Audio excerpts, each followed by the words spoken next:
late husband, Kevin, who was 29 years old, started having symptoms of what we later learned to be ALS. I'll never forget it. He was playing football with his friends, his buddies, and it was flag football, having a good time. And when he came back, he said, when I went to turn, I fell. And then when I fell, it was weird. I didn't quite have the balance to get back up. And that's when he first thought something was wrong with him.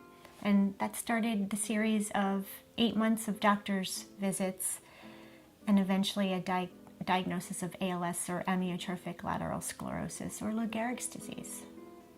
We did a lot of research, and we soon learned that ALS is terminal. And at 30 years old, Kevin had received news of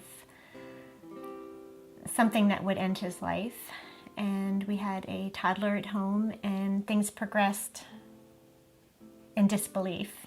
Within a year, the disease took Kevin's ability to walk. Within 2 years, to eat and swallow, so he needed a feeding tube. And within 3 years, he needed to decide if he wanted to be ventilated to continue life. And he did. He decided to be on a vent. And he lived another 1.5 years on a ventilator. I was only 2 when my dad was diagnosed, so I don't really have any memories of our family life before ALS. You know, as far as I can remember, it defined our situation every day. And it's just kind of interesting because when I reflect on my childhood, I often segment it into 2 different childhoods. Like there's my life, you know, with my dad with ALS, and then there's my life with my current family. And my experience, you know, in my first childhood was kind of a blur. It often felt like a hospital, and we had, you know, nurses, full-time nurses all the time. Our family, our friends who were like family were constantly there, and it was, you know, there was never any quiet. Alina was 2 years old when Kevin was diagnosed, and she was 8 years old when he passed. So when your child is 2.5 years old and you know that you won't be around to see her and all of her milestones, and her wedding and her first dance and her college graduation, Kevin and I collaborated, and I read his lips, and we sat down and I penned his words for Alina for every milestone. Yeah, I mean, they're kind of hard to read because I think about what he was doing when he was writing those letters, and probably how exhausting it was for him to write those letters, or to, you know, use his computer to communicate the letters while my mom actually transcribed them. But I love getting them, and it's always kind of throws me off for a few days after every time I open one. And we have one letter left, which is her wedding letter. And so it's 16 years old, waiting for her for that day. No one can truly understand the impact that ALS has on a family unless they live it. Not only does that child have to watch as a loved one has ALS and what happens to that loved one, but that child also has to witness the caregiver and the extended family in a challenging situation, trying to do the best they can to care for someone they love so deeply while watching everything go out the window. And for Alina, she was a very precocious child, a very bright child, and she had a lot of questions, and she didn't like what was happening. You know, she loved her daddy dearly, and she loved her family. So she was very aware of all that was happening in her little mind and how different that made her compared to the other kids in the neighborhood. It was hard, you know, of course. I think because I was younger, I wasn't as responsible for his care as some children of ALS patients are. But it was always, even when we were just watching TV, there was so much focus on making sure that all his machines were working and that he was comfortable. And sometimes I would help out with adjusting him or feeding him. It would have been great had I had a resource to go into schools, to go into Alina's classroom, to share with the other children this teachable moment that this is Alina's daddy. He may look different, but he's still a daddy. He may not be able to talk, but he still thinks about being a dad. He still wants to be the best dad possible. And there weren't any resources for us as a family. And that was discouraging. I went to the library looking for books that I could help to educate. I could use to help educate Alina's classmates. And that would have, I think, made her feel less alone and isolated. And it would have given children an opportunity to look at someone differently in a wheelchair. Because then it wouldn't be so foreign. It would be accepted.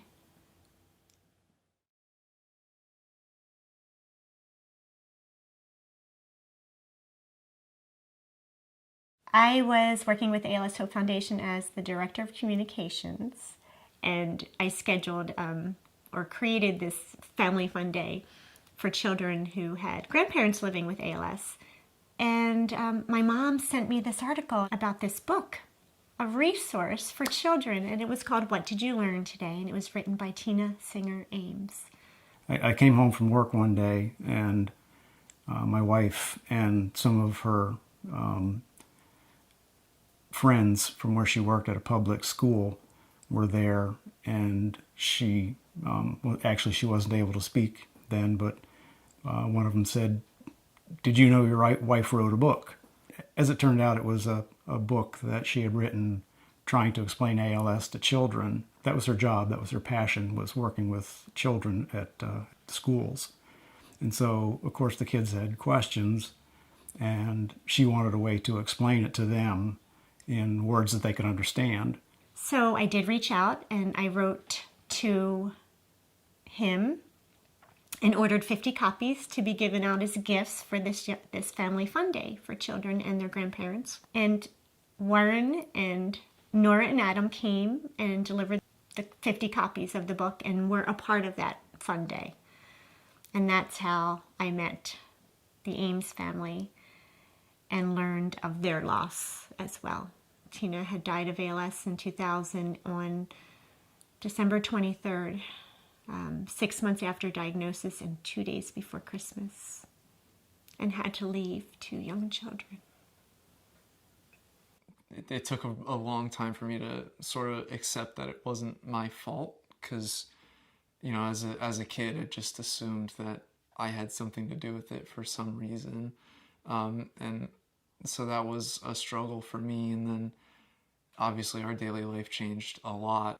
All of a sudden she wasn't working anymore, and, my dad had to take care of her, and we didn't have mom there as mom as much anymore, which was a big change in our lives. We renovated the house because she needed a shower downstairs and a wheelchair ramp, and really everything kind of changed a lot for both of us, for both me and Nora.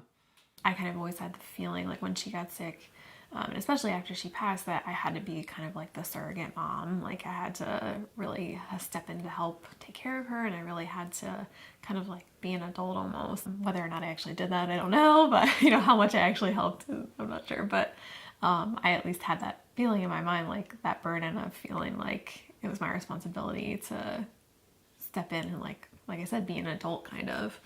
But yeah, we both did. We helped a lot, I think.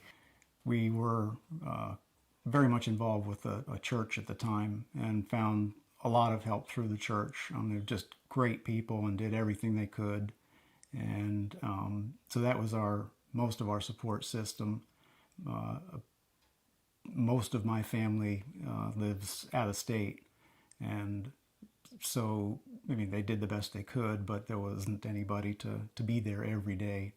And Tina's mom and dad were just great. They were there the whole time, but there was nothing at school, which is where the kids really needed the help. There was no counseling. There was nobody who really knew how to handle that situation. And I didn't know how to handle it either.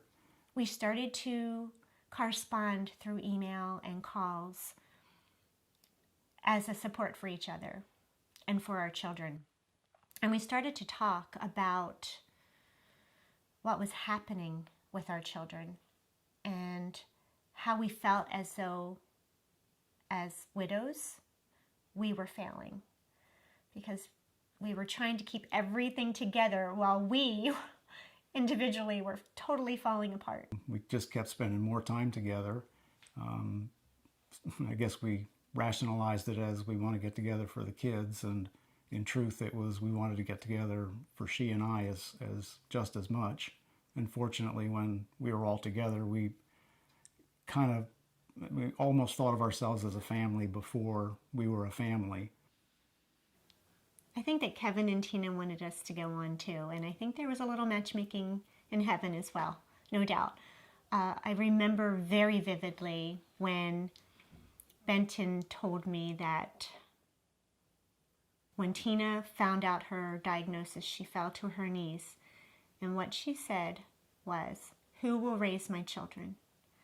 And as a nurturer and a mother and a teacher and someone who's always been about children and the well-being of children, I heard that and immediately empathized. And it's like something in me moved that I would raise her children as though I had given birth to them. And I have. Really, from the beginning, it was really easy to see Jody as a sort of parent figure and Alina as another sister, especially after they got married, because there was kind of a void there as far as a mother. It's not that my mom wasn't still there, but there wasn't anybody there to raise us. So it was really easy for me to sort of mentally put her in that role and accept her as mom. It was wonderful, to know Jody is to love her. So we all bonded so quick, and it was great. We meshed so well together, and it was so nice to have a kind of a mom figure again. It was like a weight off my shoulders. I felt like to kind of be able to relax again and be like, oh, I have a mom that's going to do stuff for me now. Like, she's going to make lunches now, not me. Like, she's going to get us on the bus, not me. It was such a relief and such a almost like a burden lifted. I was still excited. I'd always wanted one brother and one sister. And growing up as an only child, when you have a sick parent, you're alone a lot. And I'd always wanted that family dynamic. So I was really excited. And then, when we eventually moved in together, there were there was a period of adjustment for sure. Because I had craved that, normalcy in that family dynamic. But then once I got it, I was like, I have to sit at the table every day. I have to help with dishes. I have chores. Since when? But eventually, it became, I guess, normal. And now I think it was really nice, even though we didn't spend very much time talking about ALS or our parents, but just having, a brother and a sister who understood was comforting.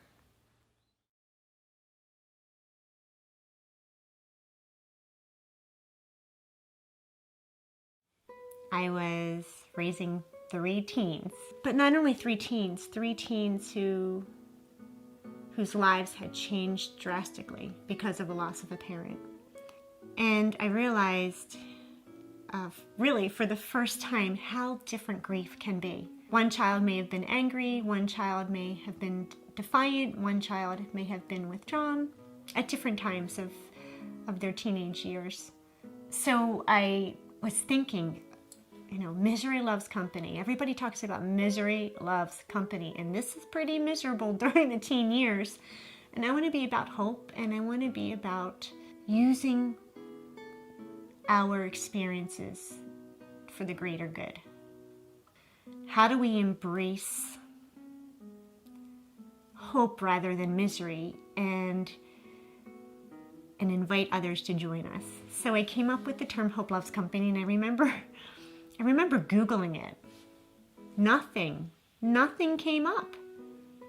And I was like, wow. So then I went to GoDaddy and I ordered 3 domains: hopelovescompany.org, .com, .net. Then I called a lawyer and talked about how do I begin starting a nonprofit. And really, in the years between 2007 and 2012, when we became a 501c3, I used my voice and my experience to reach out to parents as hopefully a beacon of light and support. I went on Facebook and social media, and if I noticed someone said, my husband was just diagnosed, and then the picture had children, I reached out and said, I have this book called What Did You Learn Today? I'd love to send it to you, and if you have any questions, here's my cell phone number. Please call me. And that's how it started, just reaching out and saying, I've done this. I'm on the other end of it. I'm surviving, and you can do this too, and I'd like to lend a hand if I can, in some small way. And that's how it started, Hope Loves Company.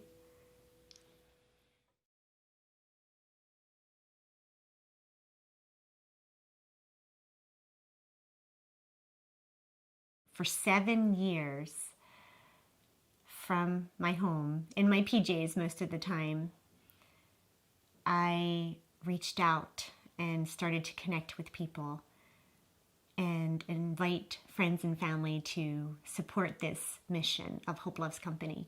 Jody approached me and said, we have this organization, we need to be official, we need to have a logo, and do you have any ideas? And I said, I'm a graphic designer, and I was looking for an image that sort of embodied Hope Loves Company and family love and support, and that was sort of the impetus for our logo. Family sort of holding hands, here it is, and the child in the middle, as the child is the center of all the love and support.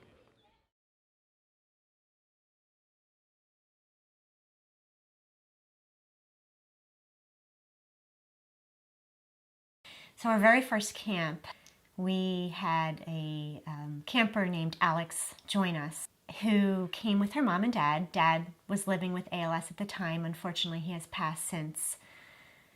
And she was quiet and on the peripheral. And so I was worried, is this something that is really needed for these children? Is this something that will make a difference? And we actually had a camp survey that we distributed at the end. And Alex wrote, and I think she was maybe 13 at the time, maybe 14 at the most, that she wrote that for the first time in a year and a half of her life, with ALS in her life, she didn't have to explain it to anyone. And that what a gift it was to have that for a whole weekend. And that made it clear to me that we needed to grow Hope Loves Company and our camps and our programs. So there are many aspects to ALS that affects youth in caregiving families. It takes a toll on the children, just as it does among other diseases. However, with ALS having a poor prognosis, there's like another overlayer onto the children of anticipatory grief and perhaps even grief. And so that comes with other illnesses as well. But I would think with ALS, it's more real. The disease is very horrific. And one never knows what it's like to lose your hands, lose your legs, lose the ability to eat, lose the ability to do all these things. And the children watch their father have these losses, and Frank has a fast progression. So it was quite fast that he was losing all this ability. And I'm so proud of my children because they jumped right in. And my kids had to mature very rapidly. First of all, Frank can't dress himself. And so my older son, Eric, he helps his father get changed. And the younger kids help Frank put on his socks and his shoes, you know, wiping his eyes in the morning, blowing his nose, hygiene, changing sheets on the bed. Frank has a feeding tube, and the kids know how to prepare the feeding tube, hook it up, and administer so he can eat. And I'm going to close the lid to make sure. Before he got his feeding tube, he started losing a lot of weight, and he was really skinny. And once the feeding tube came in, it was like a blessing, and he started to get more healthy. And when he did eat, it was like he's just eating because he wants to eat. It's not like he needs to eat. So it got a lot better that way. We didn't have to like shove food down his throat anymore and try to make him eat food. He needs to be ranged a lot, and like, because he can't move his own muscles and stuff. So we'll go and like stretch his arms and legs, and his just like play with his toes and do all that kind of stuff. And you know, since Frank can't move his arms or his legs, and he really can't fend, you know, for himself, he can't be left alone. And the roles really have switched because, you know, as parents, you know, you don't leave your kids alone. The impact on the kids has been tremendous. When I first was diagnosed, I told them that I didn't want to take away from their childhood. But unfortunately it did. They do things for me that no kid should have to do. I love you.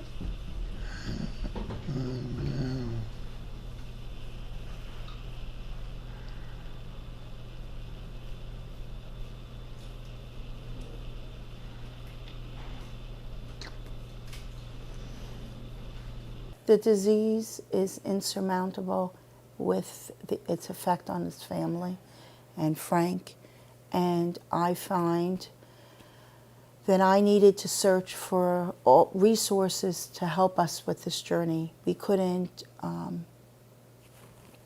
travel this journey alone. We couldn't handle it at all.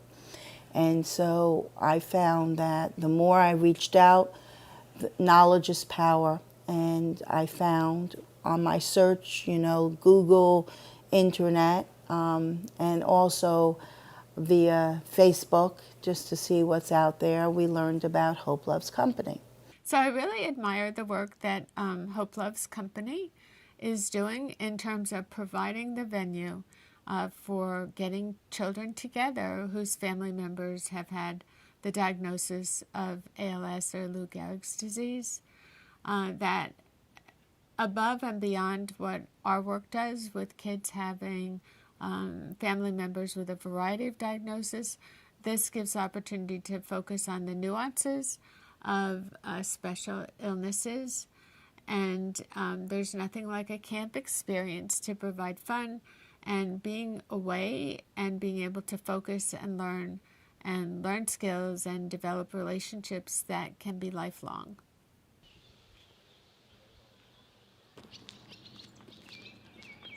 Best part about camp is that we're uniting children and families who may or may not have met another parent with ALS. So for the first time, children are uniting in a very safe and fun environment with support, with love, and the knowledge that there's another child who is present and who also may be a caregiver to someone living with ALS. I think it means an escape and also like a safe place, because I know for me, I have a support group back home in Connecticut, but it's not for ALS. It's just for kids who have lost someone, and they could have that, but they come here have other people know the struggles you've been through is a huge thing. And I'm really glad that Jody has pushed HLC to the level it's at now. And the things that we've done for kids is amazing.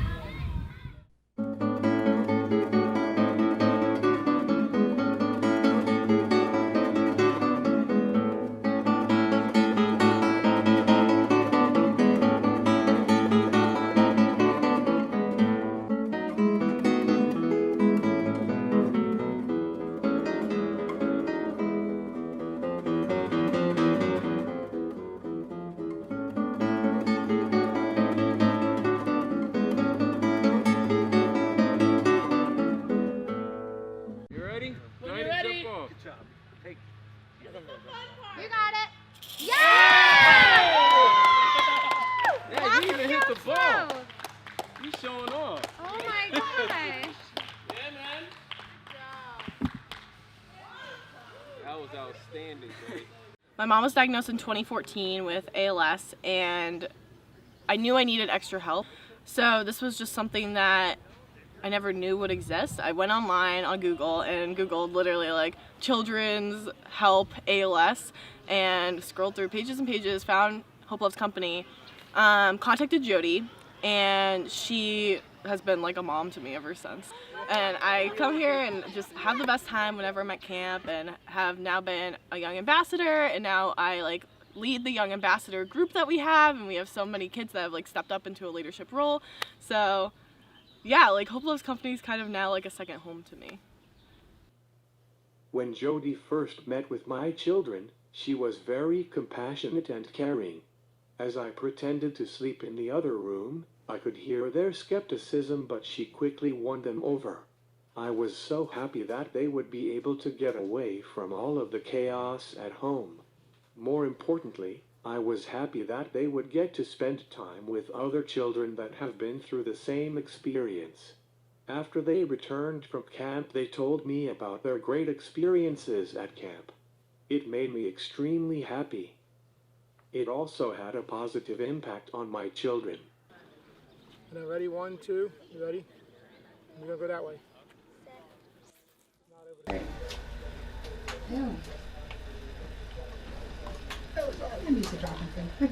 Hope Love Company has done so much for my family. They've given my children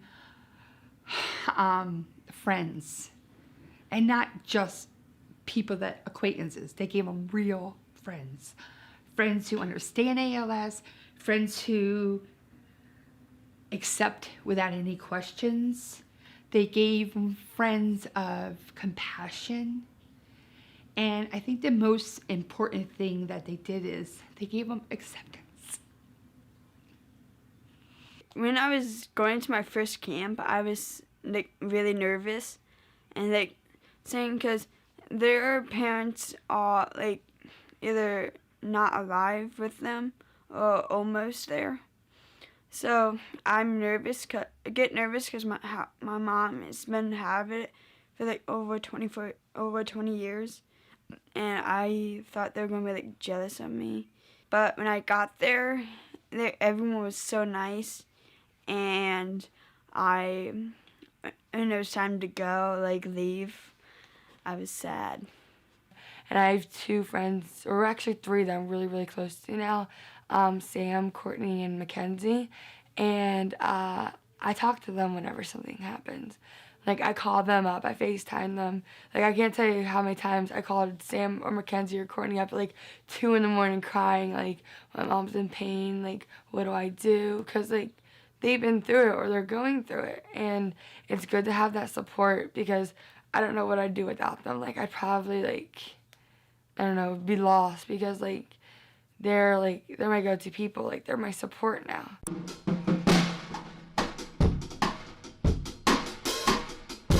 Being a caregiver for me was a dramatic change in what I had to do, because I went from being a kid to the pseudo man in the house just within an instant. I went from being in school to being homeschooled, to cyber school because I had to be home for my father, try and help out with the kids, with my mom. Almost all of my day was, what needs to be done here? How can I help there? You grow up quick when you have to help other people, honestly. It's a life-changing experience. The kids, many of whom come for the weekend having, they're in school, they're in extracurricular activities, they're caregiving at home, they're battling the normal stuff of just being a kid and the challenges that society places on them today, in addition to ALS. And so I think for them it means appreciation, respect, gratitude, and a chance to be a kid, a chance to relax, as well as a chance to form bonds that will go beyond what that weekend provides. And the camp gives me the opportunity to get to know certain children and see them again and again and have relationships with them because we've done something special together. And even after the first camps, the idea of having camps in other parts of the country for any children that need the support, to see that start to happen too, it's been incredible to be a part of it. I don't have an ALS history background. I don't have anybody that I know, but I did lose my parents at a young age. So that's my connection, and that's my heart to this, that I relate to what these kids are going through. The loss of a parent, watching a parent die, growing up too fast, losing, your childhood in the process, and knowing that as they grow into adults, they're never going to lose this connection. And to be a part of that is absolutely amazing.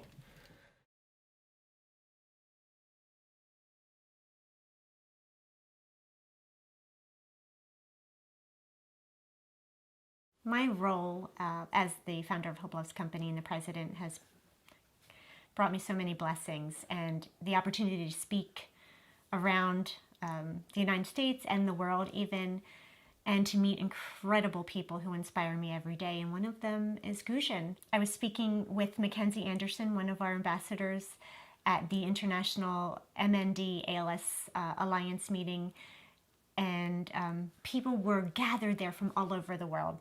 And Gujan, who lives in Iceland, is this incredibly talented and generous man who came up to me afterwards and said, I want to help you bring some of your ambassadors to Iceland.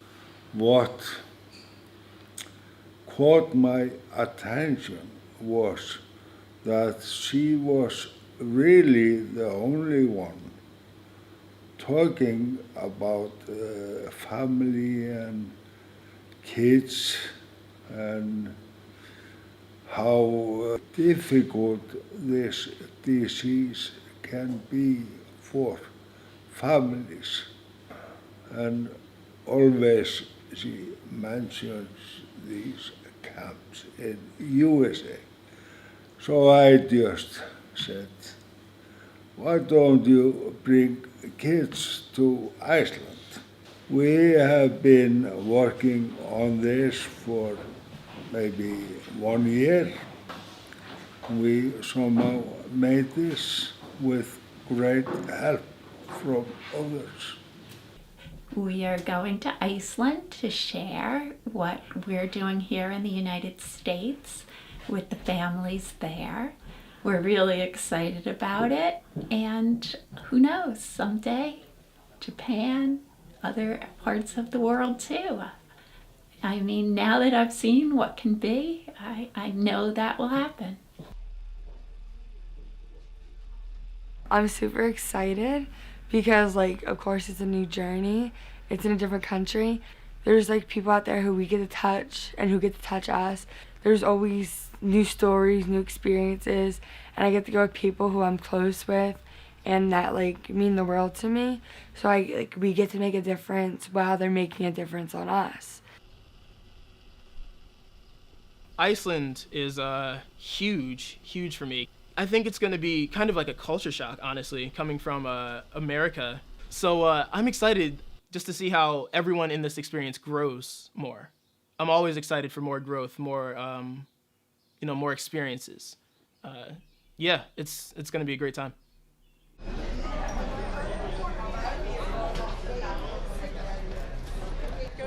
I think it's an awesome opportunity to go to Iceland and help them understand how they're not alone in this process and how the kids are affected too with their parent or loved one who had or has ALS right now.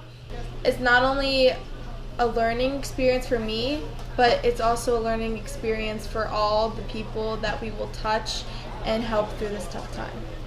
The group of people that are with Hope Loves Company, they understand on a whole nother level what you're going through and what you're going to go through, and there's people in different stages that can give advice on what to expect in some situations and how to deal with it, and also you're able to just connect on a different level that you're not going to be able to with your normal friends. All right, thank you.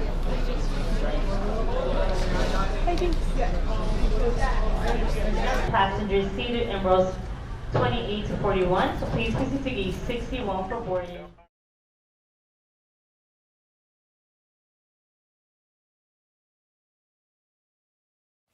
The purpose of the trip for our ambassadors to travel to Iceland is twofold. A, we're obviously going to see Iceland and meet the Icelandic Association, but we're also going to go as ambassadors to talk about what we're doing here with our programs. Our ambassadors are sharing the programs and are providing a seminar for Gujan and his team. And hopefully we can learn from each other. Hopefully some of Hope Loves Company can stay in Iceland, and some of what we learn in Iceland that they're doing that maybe perhaps we're not, we can bring back with us. And we'd like to reciprocate and invite the Icelandic team to the United States and New York as well. So that's in the plan eventually.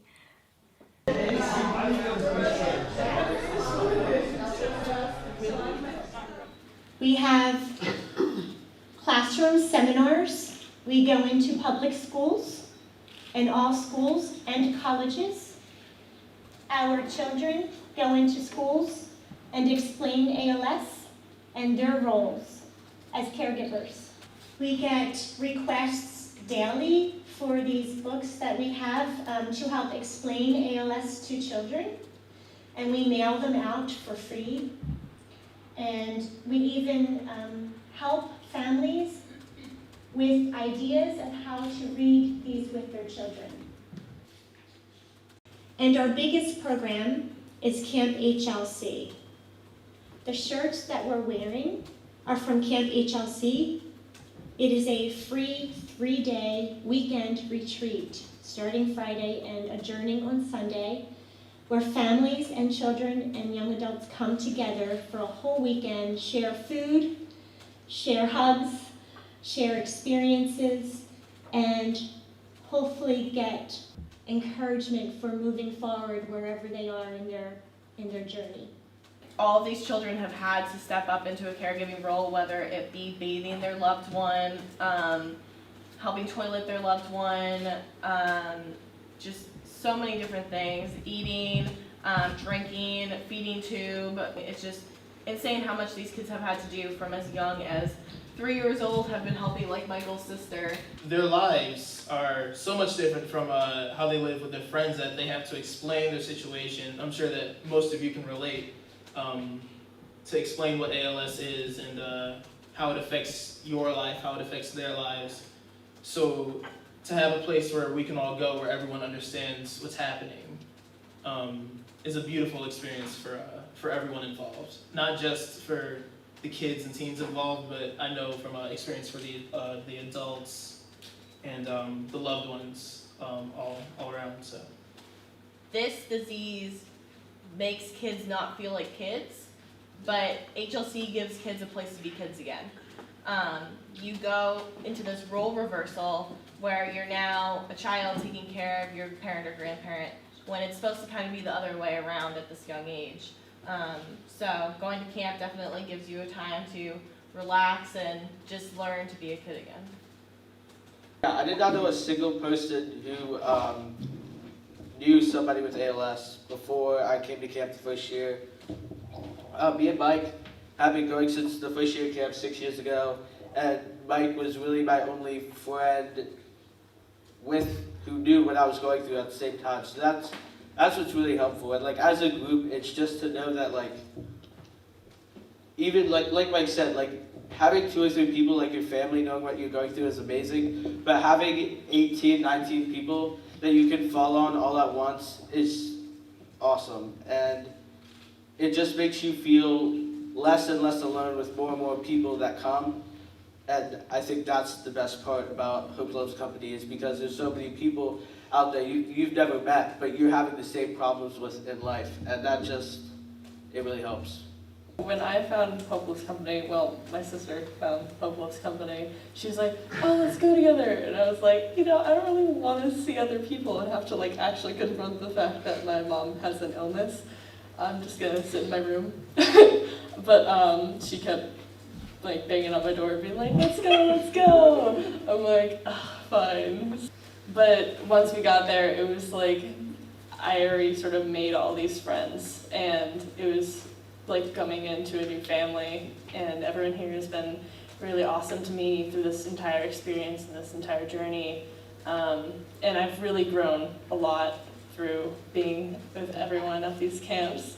I went from not wanting to be at the camps to then I think I ran away at a camp. Everyone was trying to find me. It was really bad. But I came back. Oh yeah, it's been fabulous meeting Hope Loves Company and getting to know Jody too. Like, she's been awesome, and really a great mother figure in my life as I've tried to sort of figure out my way through teenagehood. Yeah, I've gotten a lot more optimistic and friendly. I've also done like a lot of writing stuff for Hope Loves Company, so that's been improvements on that part of my life. But anyway, so I'm glad to be here. So, yeah. The bond that we have has definitely helped me look forward to the camps a lot more. Not only with the stuff that is provided by Jody, but seeing them again is a big motivator. And if I didn't miss them this much, I might not be in Iceland right now. So, yeah. I don't know if you know Jody and Benton, you've actually not just developed a support group, you have developed a leadership development program. You are developing people who are going to make a difference and already are. And I think there's nothing more important than we can do in life. I sometimes think that the hard experiences in life, as hard as they are, they can bring out the best in us. And all of you shared examples of that. I am very humbled by the fact that I don't have, I guess I should say thankful, but I'm humbled by the fact that I don't fully understand your experience. But in large projects like you've been given in life, it really can be an opportunity to become the best version of who we can be. And thank you, all of you who are doing this work, because I actually think you could not just support each other and be the family you are, but also help a lot of other people become better, outside of ALS even. So that's what I heard.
watching a little show called The Today Show. And it's something I just have on in the background a lot of times while I'm getting ready for work or auditions or whatever. And I just heard this story about a camp for kids that have a parent with ALS. And I heard it at first, and then I ran in and watched the rest of it. And I sat there and just cried my eyes out that this was a thing and that somebody was doing this. And I quickly jotted down the name, and I said, I'm going to reach out to this woman, Jody, that I see, this shining light in this world. Straight away, I just knew that I want to meet that woman. Went home, Googled her, had a look into what it was, and like, this is what I want to do. And then it became, what can I do for you? If I can do anything, and I know that I'm just one person, I'm going to cry right now because it had such an impact on me. I was like, I don't know how I can help you, but I want to. What could be better in life to come out and share my story with kids and go out and just make sure they have a fun weekend, because I know of everyone that it only takes so little to make such a big difference. And I think reaching these kids is just such an amazing thing, to just let them know somebody cares and to get their minds off of it for a weekend. So I just really hope that this camp keeps expanding and keeps showing up in different states and around the world. And I'm going to be on board to help any way that I can from here on out. I think it's very important that you get someone to grab hold of you and say, listen, there's other people, there's other kids that has it. There's other people here to help you, and to bring awareness about it. I think it's key. It must be done, and I'm really excited to be taking part in it.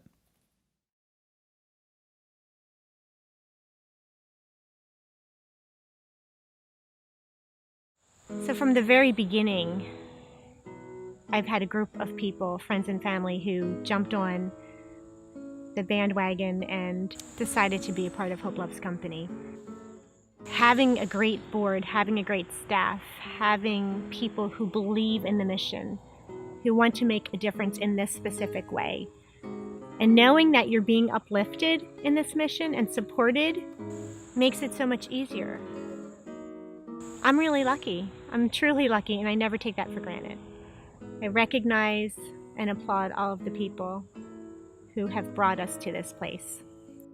What I envision for Hope Loves Company is many camps across the nation, bringing our program also globally, as well as going into more schools, teaching acceptance and diversity through our Hope Loves Company programs, and having a training program as well.